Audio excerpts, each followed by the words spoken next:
السلام علیکم ورحمۃ اللہ ناظرین کرام، ایک تازہ ترین اپڈیٹ ہے، اسی سلسلے میں آپ سے دوبارہ گفتگو کا یہ شرف حاصل ہو رہا ہے۔ خبر یہ ہے کہ بھارت نے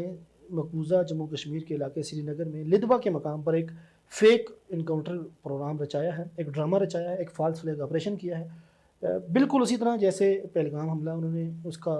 فالس فلیگ آپریشن کا ڈرامہ رچایا تھا، بالکل وہی پیٹرن، وہی کہانی، وہی انداز، کردار بھی وہی ہیں اور کہانی بھی اسی سے ملتی جلتی ہے، پلاٹ بھی سارا کچھ وہی ہے اور مقصد بھی سب کچھ وہی ہے۔ لیکن اس دفعہ یہ بری طرح ایکسپوز ہوئے ہیں کیونکہ اس دفعہ بھارت کے اپنے اندر سے کچھ آوازیں بلند ہونا شروع ہوئی ہیں۔ میں سب سے پہلے اس انکاؤنٹر کی ذرا تفصیلات آپ کے سامنے رکھتا ہوں۔ بھارت نے ایک آپریشن شروع کیا، آپریشن مہادیو کے نام سے، لدوا کے مقام پر۔ ان کا ماننا یہ تھا کہ یہاں پہ پہلگام حملے میں جو حملہ آور آئے تھے وہ لوگ یہاں چھپے ہوئے تھے اور ہم نے ان کو ٹارگٹ کرنا ہے۔ 4 کل لوگ تھے ان کے مطابق، جن میں سے 3 کو انہوں نے ایلیمینیٹ کر دیا۔ یہ بھارتی میڈیا کا اب تک کا اعلان ہے۔ اچھا، اس میں جو سب سے اچھی بات یہ ہے کہ یہ آپریشن ایک ایسے وقت پہ شروع ہوا، ایک ایسے ٹائم پہ شروع ہوا، یہ ٹائمنگ بہت اہم ہے، بہت میٹر کرتی ہے یہاں پہ، اس لیے کہ بھارتی پارلیمنٹ میں آپریشن سندور پر سوال و جواب کے سیشن شروع ہو چکے ہیں۔ بھارتی سرکار سے جواب مانگا جا رہا ہے، ان سے سوال کیا جا رہا ہے کہ آپریشن سندور میں آپ نے کون سی کامیابی حاصل کی ہے، ہمیں بتلائیے۔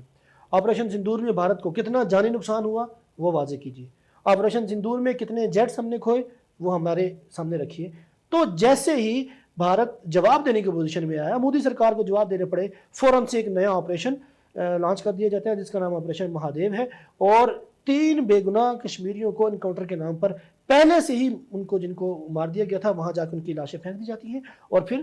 پروپیگنڈا شروع ہو جاتا ہے، اور اس انکاؤنٹر کا لنک بھی پاکستان کے ساتھ انہوں نے جوڑنا شروع کر دیا۔ دیکھیں، ہم ذرا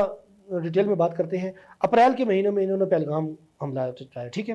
پہلگام حملے میں فوراً اس کے جواب میں جس وقت کارروائی شروع ہوتی ہے، پاکستان انڈیا کا آپس میں کلیش ہوتا ہے، یہ پاکستان کی سویلین کو مارتے ہیں اور اسی رات انہوں نے اپنے طیارے کھو دیے۔ اس کے بعد پھر پاکستان نے آپریشن بنیاد مرصوص کا آغاز کیا۔ اس دوران جو بھارت کی تاریخی ہزیمت اس کو اٹھانی پڑی، جو اس کو تاریخی شکست ہوئی، اس کی ایئر بیسز، اس کے اسلحہ ڈپوز، اس کے براموس کا جو اسلحہ ڈپو تھا میزائل کا، وہ سارا تباہ ہوا، اور پھر دہشت گردی کے جو مراکز تھے وہ تمام کے تمام تباہ ہوئے۔ اور اس کے بعد پھر جون کے مہینے میں آ کے اس طرح یہ معاملات اسی طرح چلتے رہے۔ اب جولائی میں آ کے انہوں نے پھر سے ایک نیا فالس فلیگ یہ آپریشن مہادیو کے نام سے کیا۔ تو ساری دنیا بھارت کے اس ایک ہی پیٹرن کو سمجھ چکی ہے کہ بھائی کم از کم اپنا اسکرپٹ رائٹر تو بدل لو یار، جو آپ کو اسکرپٹ لکھ کے دیتا ہے کہ جیسے ہی بھارتی سرکار پر کوئی مشکل وقت آتا ہے، بھارتی حکومت پر کوئی مشکل وقت آتا ہے، نریندر مودی کو کٹہرے میں کھڑا کر کے سوال ان کے اوپر کیے جاتے ہیں، ان سے جواب مانگے جاتے ہیں، فوراً کوئی دہشت گردی کا واقعہ ہو جاتا ہے۔ اور حیرت کی بات یہ ہے کہ یہ دہشت گردی کے تانے بانے واپس پاکستان کے ساتھ جوڑنے کی ناکام کوششوں میں مصروف ہو جاتے ہیں۔ تو اس پہ بھارت کے جو عقل مند لوگ ہیں، جو سنجیدہ لوگ ہیں، وہ سوال کر رہے ہیں۔ بھارت کے دفاعی تجزیہ کار، ہم اس کے اوپر پہلے بھی کئی دفعہ گفتگو کر چکے ہیں، پراوین جو ہیں وہ اس کے اوپر اچھی خاصی ڈیبیٹس کر چکے ہیں، وہ اس کے اوپر ویڈیوز بنا چکے ہیں، مختلف پروگرامز میں اس بات کا اظہار کر چکے ہیں کہ یہ ٹوٹل فالس فلیگ آپریشن تھا پہلگام کا۔ اور آج کا واقعہ اسی پہلگام فالس فلیگ حملے سے بچنے کی ایک اور کڑی ہے، وہ جو انہوں نے بھارت نے ڈرامہ رچایا تھا۔ اسی دوران ایک راہل گاندھی کا بیان بڑا وائرل ہوتا ہے جس میں وہ کہتے ہیں کہ ایک طرف تو مودی جی کہتے ہیں کہ آپریشن سندور ابھی تک جاری ہے، اور دوسری طرف کہتے ہیں کہ ہمیں فتح حاصل ہو گئی ہے۔ بھائی یہ کیسا کنفیوزڈ بیان ہے؟ یا تو یہ کہیں کہ آپریشن ختم ہو چکا ہے، یا یہ کہیں کہ ہمیں فتح حاصل ہو چکی ہے۔ آپریشن بھی جاری ہے اور ان کو فتح بھی حاصل ہو چکی ہے، یہ بھلا کیسے ممکن ہے؟ پھر جنگ بندی کس نے کروائی؟ کیونکہ کم از کم 25 مرتبہ تو ڈونلڈ ٹرمپ اس کا کریڈٹ لے چکے ہیں، اور ظاہری بات ہے دنیا جانتی ہے کہ بھارت ہی جنگ بندی کروانے کے لیے امریکہ کے پاس جا کے پہنچا تھا کہ ہمیں پاکستان سے بچاؤ، کہ پاکستان نے تو سب سے آخر میں جو میزائل استعمال کرنے تھے سب سے پہلے استعمال کرنے شروع کر دیے ہیں۔ اور پاکستان کے، مجھے خود اچھی طرح یاد ہے کرنل صوفیہ کی پریس کانفرنس، دن کے لگ بھگ 11 بجے کے قریب انہوں نے پریس کانفرنس کی تھی جس میں انہوں نے کہا تھا کہ اگر اب پاکستان مزید کوئی اس طرح کی کارروائی نہ کرے تو ہم بھی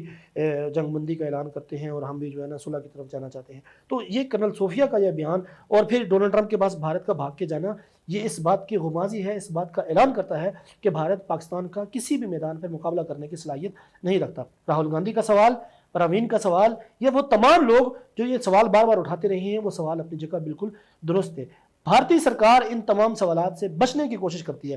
انہی سوالات اٹھانے والوں میں ایک تازہ ترین سوال اٹھانے والا شخص بھارت کے سابق وزیر داخلہ اور سینئر کانگریس کے رہنما پی چدمبرم جو ہیں، وہ پارلیمنٹ میں خطاب کے دوران کانگریس کی طرف سے بلکہ پوری انڈین قوم کی طرف سے یہ سوال اٹھاتے ہیں۔ در حقیقت وہ مودی جی کو کٹہرے میں کھڑا کر کے پوچھتے ہیں کہ آپریشن سندور کے دوران کتنا نقصان ہوا، ہمیں وہ تمام تر نقصانات بتایا جائے، اور بالخصوص پہلگام واقعے کے جو حملہ آور تھے ان کے حوالے سے انہوں نے، ان کی شناخت کے حوالے سے انہوں نے بڑا اتھینٹک سوال پوچھا۔ انہوں نے کہا کہ آپ کے مطابق آج تقریباً 100 دن گزرنے والے ہیں، 100 دن اس پہلگام کے حملے کو ہو چکے ہیں، اب تک بھارتی حکومت کی کیا کامیابی ہے کہ ان کو یہ نہیں پتہ چل سکا کہ لائن آف کنٹرول سے کچھ دہشت گرد آتے ہیں اور آ کے وہ حملہ کر کے چلے بھی جاتے ہیں، بیچ میں 20-22 کے قریب چوکیاں آتی ہیں جہاں پہ تلاشی ہوتی ہے، تو وہ بھارتی حکومت کی ناکامی نہیں؟ اس سے معلوم یہ ہوتا ہے کہ دہشت گرد کہیں باہر سے نہیں آئے تھے، وہ مقامی ہی تھے۔ یہ بیان بھارت کے اپنے چوٹی کے صف اول کے رہنما کانگریس کے پی چدمبرم، جو سابقہ وزیر داخلہ بھی ہیں، ان کا ہے۔ اگر اس لیول کے لوگ یہ سوال اٹھانا شروع ہو چکے ہیں اور وہ بھارتی سرکار کے اوپر اس طرح کی انگلیاں اٹھا رہے ہیں، تو مان لینا چاہیے کہ بھارتی سرکار نے آپریشن سندور اور پہلگام کے فالس فلیگ آپریشن کے دوران بہت سارے انہوں نے اس طرح کے بلنڈرز کیے ہیں جو ان کے گلے پڑنے والے ہیں۔ انہوں نے چدمبرم نے نیشنل انویسٹیگیشن ایجنسی NIA کی تفتیش کو بھی ناقص اور غیر پیشہ ورانہ اور پہلے سے طے شدہ سوچ پر مبنی قرار دیا۔ اندازہ لگائیے، یہ کہیں اور کی بات نہیں ہے، یہ بھارتی پارلیمنٹ میں ہونے والے سوالات کی وہ بازگشت ہے جو انشاءاللہ عنقریب پوری دنیا اس کو سنے گی۔ پھر انہوں نے یہ بھی کہا کہ حکومت آپریشن سندور میں ہونے والے جانی نقصانات اور نتائج کو بھی چھپا رہی ہے، اور سوال اٹھایا کہ وزیر اعظم خاموش کیوں ہیں؟ 25 دفعہ ڈونلڈ ٹرمپ اس فتح کا کریڈٹ لے چکے ہیں، اس جنگ بندی کا کریڈٹ لے چکے ہیں، اور اس جنگ بندی کے کریڈٹ پر بھارتی حکومت نے بالکل چپ سادھی ہوئی ہے، ان کے منہ سے ایک لفظ نہیں نکل رہا، کیونکہ دنیا جانتی ہے کہ 7 جیٹ پاکستان نے ان کے گرائے تھے۔ تو اس پہ کانگریس کا یہ مطالبہ ہے کہ کل جماعتی کانفرنس بلائی جائے، پوری قوم کے سامنے سچ رکھا جائے، اگر تو بھارت کو شکست ہوئی ہے، جیسا کہ ہوئی ہے، یقیناً ہوئی ہے، تو قوم کے سامنے مودی جی آ کے معافی مانگے، یہ ان کا مطالبہ ہے، ان کی قوم کا۔ ہماری طرف سے جو مرضی وہ کرتے پھریں، لیکن آپ سے بات کرنے کا مقصد یہ ہے کہ آپریشن مہادیو جو آج شروع ہوا ہے، اس کی ٹائمنگ کو مد نظر رکھتے ہوئے آپ یہ بات ذہن میں رکھیے گا کہ جب بھی مودی سرکار کے اوپر، جب بھی بھارتی حکومت کے اوپر برا وقت آتا ہے، فوراً ہی کوئی نہ کوئی آپریشن لانچ ہو جاتا ہے، اور اس آپریشن کے تانے بانے پاکستان سے جوڑ کر یہ اپنے اوپر ہونے والی جتنی تنقید ہے، جتنی توپوں کا رخ ہے، وہ تبدیل کر دیتے ہیں۔ اس چیز کو اگر آپ سمجھنا شروع ہو جائیں گے، اس چیز کو آپ گہرائی سے تجزیہ کرنا شروع ہو جائیں گے، تو آپ یہ جان لیں گے کہ بھارت میں ہونے والی ہر دہشت گردی کے پیچھے خود بھارتی حکومت کا ہاتھ ہے۔ ملتے ہیں کسی اور ویڈیو میں، اپنا خیال رکھیے گا، اللہ حافظ۔